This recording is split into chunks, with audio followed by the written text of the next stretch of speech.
Hello friends, इस series of video tutorials में हम डिस्कस करेंगे concept related to the topic mathematical reasoning. ये काफ़ी इंपॉर्टेंट टॉपिक है क्योंकि इस टॉपिक से जेईई मेन में हर साल एक क्वेश्चन डेफिनेटली आता है। तो इस सीरीज में हम मैथमेटिकल रीजनिंग के कॉन्सेप्ट्स भी डिटेल में डिस्कस करेंगे और उससे रिलेटेड जो जेईई मेन में क्वेश्चन आए हैं कुछ क्वेश्चन भी हम यहाँ पे सॉल्व करेंगे। तो हम स्टार्ट करते हैं फर्स्ट कॉन्सेप्ट से, that is definition of the word statement. अब स्टेटमेंट किसे बोलते हैं मैथमेटिकल रीजनिंग में? A sentence is called a statement if it is either true और फॉल्स बट नॉट बोथ। तो इसका मतलब क्या है? कोई भी सेंटेंस स्टेटमेंट हो सकता है, लेकिन कंडीशन क्या है? जो सेंटेंस है वो या तो ट्रू होना चाहिए या फॉल्स होना चाहिए। अनसर्टेनिटी नहीं होनी चाहिए, हमें ये पता नहीं है कि वो ट्रू है या फॉल्स है। अगर ऐसा केस है तो हम उस सेंटेंस को स्टेटमेंट नहीं बोलेंगे। उसके अलावा अगर किसी भी केस में हमें डेफिनेटली पता है कि वो सेंटेंस ट्रू है या डेफिनेटली वो फॉल्स है, तो उस केस में हम बोलेंगे सेंटेंस इज ए स्टेटमेंट। अब स्टेटमेंट को मैथमेटिकल रीजनिंग में मैथ्स में कैसे रिप्रेजेंट किया जाता है? बाय द वेरिएबल्स, और उसमें लेटर्स यूज करते हैं। पी क्यू आर भी हो सकता है, ए बी सी, इस तरीके से हम उनको रिप्रेजेंट करते हैं। पी क्यू आर जो है काफी कॉमनली यूज्ड है, इसलिए मैंने यहाँ पे ये लिखा हुआ है। अब हम यहाँ पे कुछ सेंटेंसेस के एग्जाम्पल देखते हैं और उन्हें आइडेंटिफाई करेंगे कि वो स्टेटमेंट है या नहीं। पहला एग्जाम्पल है 2 + 6 = 8। इसको मैंने डिनोट किया है बाय लेटर पी। अब हमें पता है कि ये जो सेंटेंस है दिस इज ए स्टेटमेंट, क्योंकि ये हमेशा ट्रू होगा, तो इसको हम बोल सकते हैं this is a statement. Next example देखते हैं हम, statement Q. The quadratic equation ax² + bx + c = 0 always has real roots. हमें पता है कि ये स्टेटमेंट नहीं है। ऐसा क्यों? क्योंकि ये क्वाड्रेटिक इक्वेशन है, इसके हमेशा रियल रूट्स नहीं होते हैं। उसकी कंडीशन होती है कि डिस्क्रिमिनेंट हमेशा > 0 होना चाहिए। वो यहाँ पे कंडीशन तो लिखी नहीं है, तो हम ऐसा डेफिनेटली नहीं बोल सकते कि रियल रूट्स होंगे या नहीं होंगे। इसके इमेजिनरी रूट्स भी हो सकते हैं। तो हम बोलेंगे कि ये जो सेंटेंस है this is not a statement. लेकिन अगर मैं इसी सेंटेंस को चेंज कर दूं और इसमें ये कंडीशन ऐड कर दूं, इफ डिस्क्रिमिनेंट इज > 0, तो ये जो सेंटेंस है this will become a statement. तो इस तरीके से कि स्टेटमेंट में क्यों चेंज हो जाएगा? क्योंकि हमें डेफिनेटली पता है अगर डिस्क्रिमिनेंट > 0 है तो इस क्वाड्रेटिक का रूट क्या होगा? हमेशा रियल रूट्स ही होंगे। अभी तक जो हमने एग्जाम्पल लिए स्टेटमेंट्स के, वो सेंटेंसेस ऐसे थे जो ट्रू सेंटेंसेस थे, लेकिन ऐसा भी हो सकता है कि सेंटेंसेस फॉल्स हो। जैसे सपोज हम एक एग्जांपल यहाँ पे लेते हैं, 7 / 92। अगर आप 92 को 7 से डिवाइड करेंगे तो परफेक्टली डिविजिबल नहीं होगा।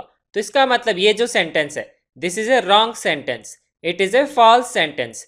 लेकिन इसको हम क्या बोल सकते हैं? This is a statement. तो ये डेफिनेटली स्टेटमेंट है, क्योंकि हमें डेफिनेटली पता है this is a false statement. अब हर स्टेटमेंट से रिलेटेड एक टर्म को डिफाइन किया जाता है जिसको बोलते हैं truth value. Truth value T से डिफाइन करते हैं या एफ से डिफाइन करते हैं। टी का मतलब होता है ट्रू, एफ का मतलब होता है फॉल्स। तो जो भी स्टेटमेंट ट्रू होता है उसकी ट्रुथ वैल्यू को बोलते हैं हम टी, और जो भी स्टेटमेंट फॉल्स होता है उसकी ट्रुथ वैल्यू को बोलते हैं हम एफ। ये ध्यान रखिए, ट्रुथ वैल्यू का मतलब हमेशा ट्रू नहीं होता है, वो फॉल्स भी हो सकता है। तो यहाँ पे हमने एग्जांपल्स में जितने भी स्टेटमेंट्स कंसिडरेशन में लिए उनकी ट्रूथ वैल्यू क्या लिख सकते हैं? पी तो हमेशा ट्रू है, तो इसकी ट्रूथ वैल्यू क्या है? टी। क्यू तो है ही नहीं स्टेटमेंट। आर स्टेटमेंट है, वो भी हमेशा ट्रू है, तो उसकी ट्रूथ वैल्यू भी क्या है? टी। एस भी स्टेटमेंट है लेकिन वो फॉल्स है, तो उसकी ट्रूथ वैल्यू क्या है? एफ। अब हम यहाँ पे डिफाइन करते हैं next term in the mathematical reasoning, that is contrapositive और नेगेशन ऑफ ए स्टेटमेंट। अब यहाँ पे अगर हमको कोई भी स्टेटमेंट गिवन है पी, अगर हम उस स्टेटमेंट का डिनायल करते हैं तो हम बोलते हैं नेगेशन और कॉन्ट्रापॉजिटिव ऑफ द स्टेटमेंट। इसको हम डिनोट कैसे करते हैं? सिंबल से। अगर कोई भी स्टेटमेंट पी है तो उसका कॉन्ट्रापॉजिटिव का सिंबल होता है ये जो टिल्डा है, इसको बोलते हैं कॉन्ट्रापॉजिटिव और नेगेशन ऑफ द स्टेटमेंट। इसको आप नॉट पी की तरह भी ध्यान रख सकते हैं। इसका मतलब क्या है? अगर स्टेटमेंट पी है उसकी ट्रूथ वैल्यू टी है, तो नॉट पी की ट्रूथ वैल्यू क्या होगी? False. That is the opposite of the truth value of P. और अगर p की ट्रूथ वैल्यू फॉल्स है तो नॉट p की ट्रूथ वैल्यू क्या होगी? ट्रू। सिमिलर टाइप का कॉन्सेप्ट आप वेन डायग्राम में सेट्स में भी पढ़ते हैं कि अगर ये पोर्शन डिनोट करता है p, तो ये जो रिमेनिंग पोर्शन है ये क्या डिनोट करता है? Not p। उसको हम यहाँ पे मैथमेटिकल रीजनिंग में रिप्रेजेंट करते हैं इस सिंबल से। अब हम यहाँ पे डिफाइन करते हैं एक और term. Next term is simple statement. अब देखिए, किसी भी स्टेटमेंट को सिंपल स्टेटमेंट हम कब बोलते हैं? A statement whose truth value does not explicitly depend on another statement. इसका मतलब क्या है? एक सिंगल स्टेटमेंट होता है, जैसे यहाँ पे एग्जांपल लिखा हुआ है द क्यूब ऑफ 4 इज 64। इस तरह के सिंगल स्टेटमेंट्स को बोलते हैं हम सिंपल स्टेटमेंट। अगर एक से ज्यादा स्टेटमेंट्स होते हैं तो हम उनको बोलते हैं कंपाउंड स्टेटमेंट्स। उस पर कंडीशन क्या है? अगर दो या दो से ज्यादा सिंपल स्टेटमेंट्स हैं जिनको हमने कंबाइन किया by the use of words and, और, if and then, if and only if, ये जो वर्ड्स हैं इनको हम बोलते हैं लॉजिकल कनेक्टर्स और logical operators in mathematical reasoning. इन चारों कनेक्टर्स के ऊपर ही पूरा चैप्टर बेस्ड है, तो इनको हम डिटेल में वन बाय वन करके डिस्कस करेंगे। अब हम यहाँ पे कंपाउंड स्टेटमेंट्स के कुछ एग्जाम्पल देखते हैं। पहला एग्जाम्पल है Ram is healthy and he has blue eyes. Second example है if Bombay is in India then 3 + 7 = 12। तो यहाँ पे अगर हम नोटिस करेंगे तो ये भी एक स्टेटमेंट है और ये भी एक स्टेटमेंट है। इसको हमने कनेक्ट किया है लॉजिकल कनेक्टर से। और यहाँ पे दो स्टेटमेंट्स कौन से हैं? Simple statements, Bombay is in India and 3 + 7 = 12, उसको हमने कनेक्ट किया है इफ और देन से। अब हम एक और टर्म यहाँ पे डिफाइन करते हैं मैथमेटिकल रीजनिंग में, दैट इज ट्रुथ टेबल।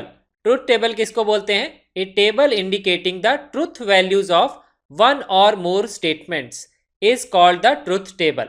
तो एक से ज्यादा स्टेटमेंट्स की अगर हम ट्रुथ वैल्यूज को रिप्रेजेंट करेंगे एक टेबल में, उसको बोलते हैं हम ट्रुथ टेबल। अब हम डिस्कस करते हैं एक एग्जाम्पल ट्रुथ टेबल का।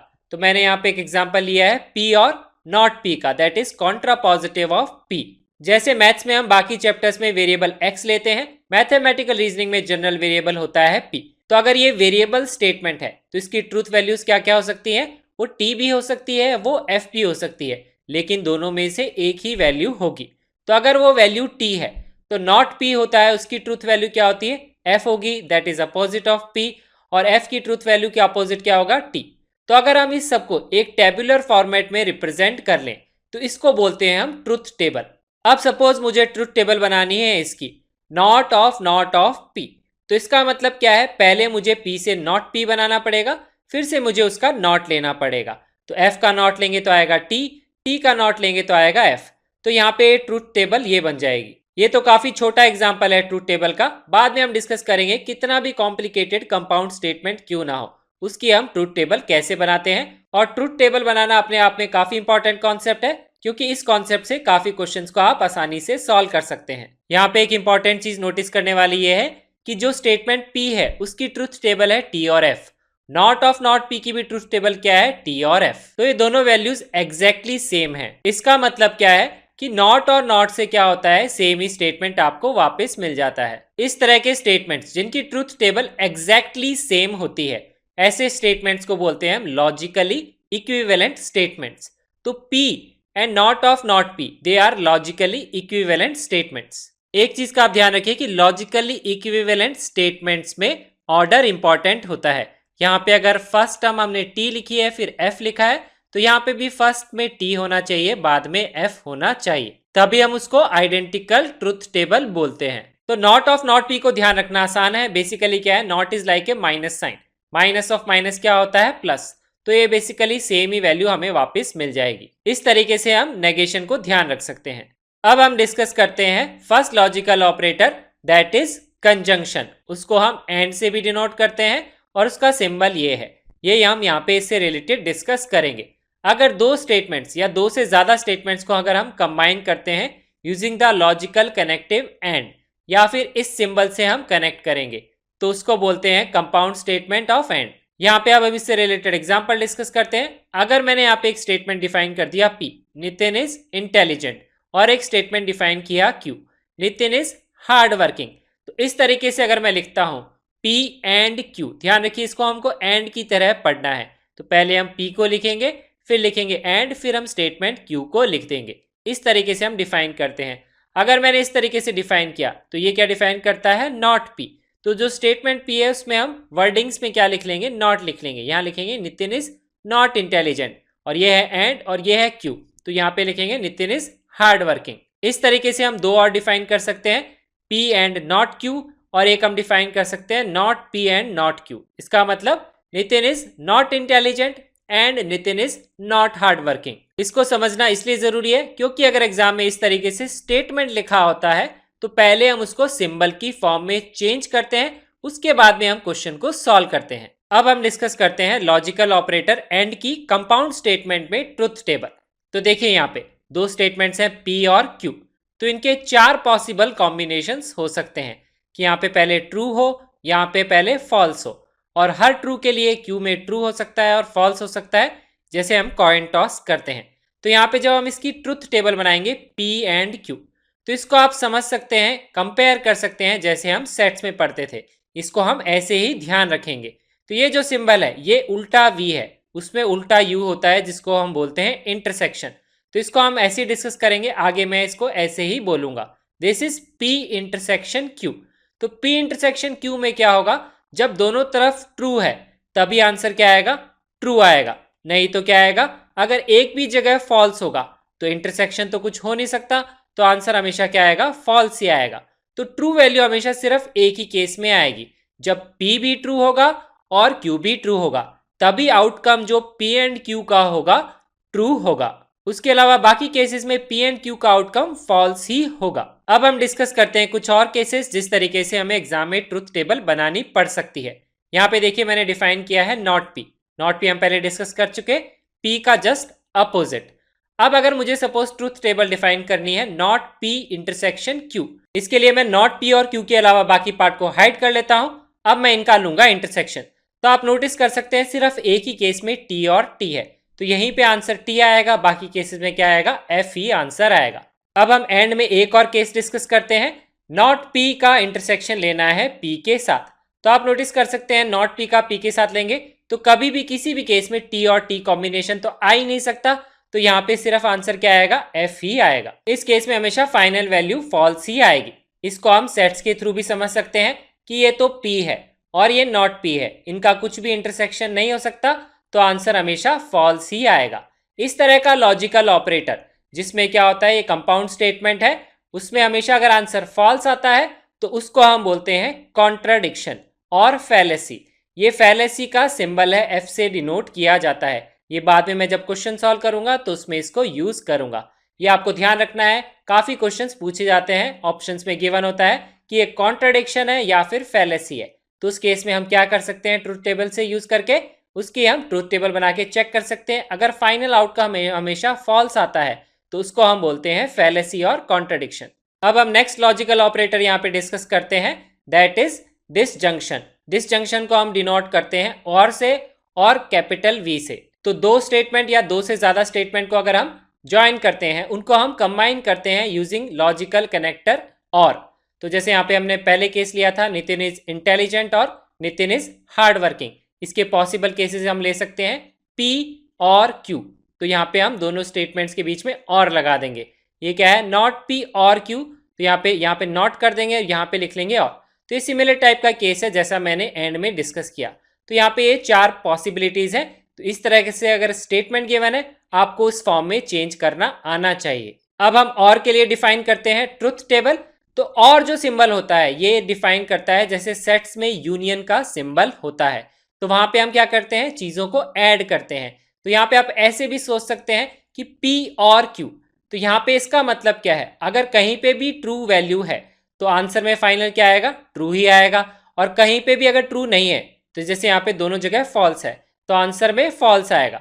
तो फॉल्स आउटकम सिर्फ एक ही केस में आएगा। अब हम और से रिलेटेड ट्रुथ टेबल के कुछ केसेस और डिस्कस करते हैं। तो पहले हम डिफाइन करते हैं नॉट P, अब हम डिफाइन करेंगे नॉट P और Q। इसको हम क्या बोल सकते हैं, नॉट P यूनियन Q। तो यहाँ पे नॉट P और Q के अलावा मैं हाइड कर लेता हूँ। जब मैं यूनियन लूंगा तो यहाँ पे T है, तो यहाँ पे आंसर T आएगा। सिर्फ इस केस में F है, तो इसी केस में आंसर क्या आएगा, फॉल्स आएगा। बाकी केस में आंसर क्या आएगा, T ही आएगा। अब हम एक केस और यहाँ पे लेते हैं, जब हम डिफाइन करेंगे P यूनियन नॉट P। तो अब हमें यूनियन लेना है, तो यहाँ पे T है, यहाँ पे F है, यूनियन लेंगे तो T आएगा। हर केस में आपको एक T तो यहाँ पे मिल ही जाएगा। तो यहाँ पे चारों वैल्यूज क्या आएंगी, T ही आएंगी हर केस में। इसको हम सेट से भी समझ सकते हैं कि अगर ये स्पेस डिफाइन करता है P, तो ये पार्ट क्या है, नॉट P। और अगर आप यूनियन लेंगे तो ये पूरा कंप्लीट सैंपल स्पेस आ जाएगा। बेसिकली इसकी प्रोबेबिलिटी क्या होती है, 1। तो यहाँ पे आंसर क्या आएगा, हमेशा ट्रू ही आंसर आएगा। इस तरह के कंपाउंड स्टेटमेंट्स जिसका फाइनल आउटकम, फाइनल रिजल्ट हमेशा ट्रू आता है, उनको हम बोलते हैं टॉटोलॉजी और थ्योरम। उसको हम T से डिनोट करते हैं। एग्जाम में जनरली इस टर्म को यूज किया जाता है, टॉटोलॉजी। तो जहां पे भी टॉटोलॉजी लिखा है इसका मतलब क्या है, आपको ट्रुथ टेबल बना के चेक करना है।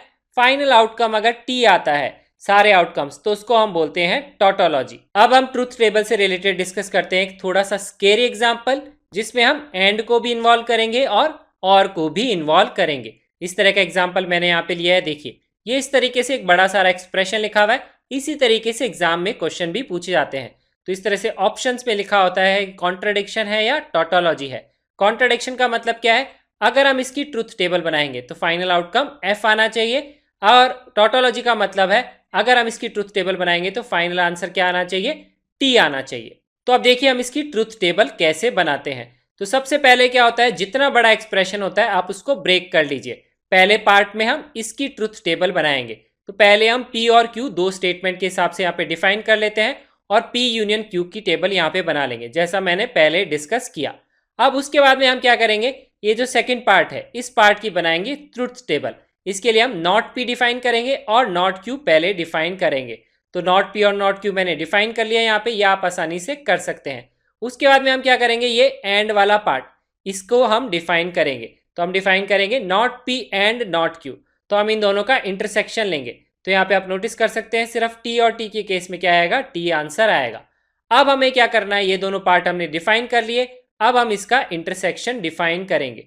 तो इसका इंटरसेक्शन जब डिफाइन करेंगे तो बाकी सबको हाइड कर लेंगे, हमें सिर्फ इन दोनों का इंटरसेक्शन लेना है। तो उसके लिए अब हम यहाँ पे इंटरसेक्शन लेंगे। तो आप नोटिस कर सकते हैं इंटरसेक्शन में आंसर सिर्फ टी कब आता है, जब सारे आंसर क्या होते हैं टी। लेकिन यहाँ पे तो नोटिस करेंगे एक जगह फॉल्स आपको मिल ही जाएगा, तो सारे आंसर क्या आएंगे, एफ ही आएंगे।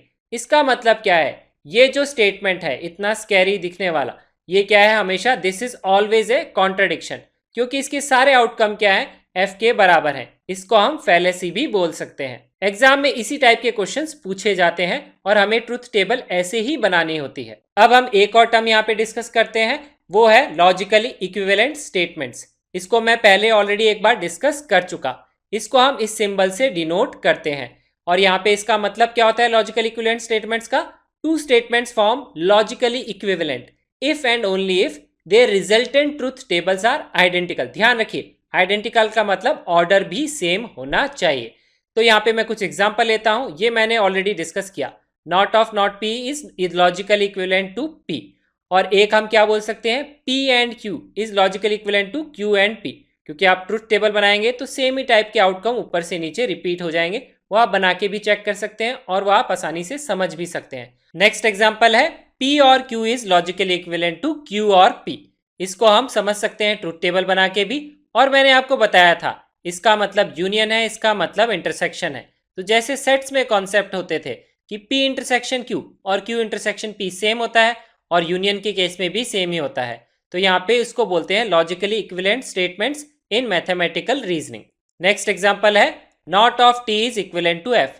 T का मतलब टॉटोलॉजी, अगर आप उसका नॉट ले लोगे तो ट्रू का हमेशा नॉट क्या आएगा, फैलेसी दैट इज फॉल्स ही आएगा। तो ये भी क्या है, लॉजिकली इक्विवेलेंट स्टेटमेंट्स है। एक और एग्जांपल ये है not of P and Q is logically equivalent to not P union not Q. तो आप इसको देख के तो डायरेक्ट नहीं समझ सकते, मैं चाहूंगा कि आप ट्रुथ टेबल बनाइए और चेक करिए कि ये इक्वल आ रहे हैं या नहीं आ रहे हैं। अगर वो एग्जैक्टली आइडेंटिकल आ रहे हैं तो ये स्टेटमेंट मैंने सही लिखा है, नहीं तो गलत लिखा है, बट ये ट्रू स्टेटमेंट है। इसको आप ट्रुथ टेबल बना के चेक करिएगा। इस वीडियो में हमने मैथमेटिकल रीजनिंग से रिलेटेड काफी सारी बेसिक टर्म्स को डिस्कस किया। उसके अलावा हमने क्या डिस्कशन किया, एंड और लॉजिकल ऑपरेटर्स, उससे रिलेटेड हमने ट्रुथ टेबल बनाना भी सीखा। अब अगर आपके ये सारे कॉन्सेप्ट्स क्लियर हैं तो ये दोनों क्वेश्चंस आप खुद से ट्राई करिए। ये वाला आपको चेक करना पड़ेगा ट्रुथ टेबल बना के, तो इसकी आप ट्रुथ टेबल बना के चेक करिएगा, और इन सब की भी आप ट्रुथ टेबल बना के चेक करिएगा। अगर सेम ही आंसर आता है तो ये मैच कर जाएगा लॉजिकल इक्विवेलेंट, और ये तो डायरेक्टली प्रॉपर्टी है, इसको भी आप आसानी से कर सकते हैं। अगर इन क्वेश्चंस में कोई डाउट रहता है तो आप कमेंट्स में नीचे लिख दीजिए, and I will get back to you as soon as possible. Next video में हम डिस्कस करेंगे कि इस टाइप के क्वेश्चंस को बिना ट्रुथ टेबल बनाए हम कैसे सॉल्व कर सकते हैं। तो बेसिकली हम प्रॉपर्टीज डिस्कस करेंगे एंड और में इन mathematical reasoning. Thank you so much for watching this video. Do like it and share it with your friends. ये वीडियो आप अपनी फेसबुक वॉल पे शेयर करिए ताकि आपके फ्रेंड्स भी ये कॉन्सेप्ट सीख सके। You can also subscribe to our channel to get updates on the new videos, and have a nice day.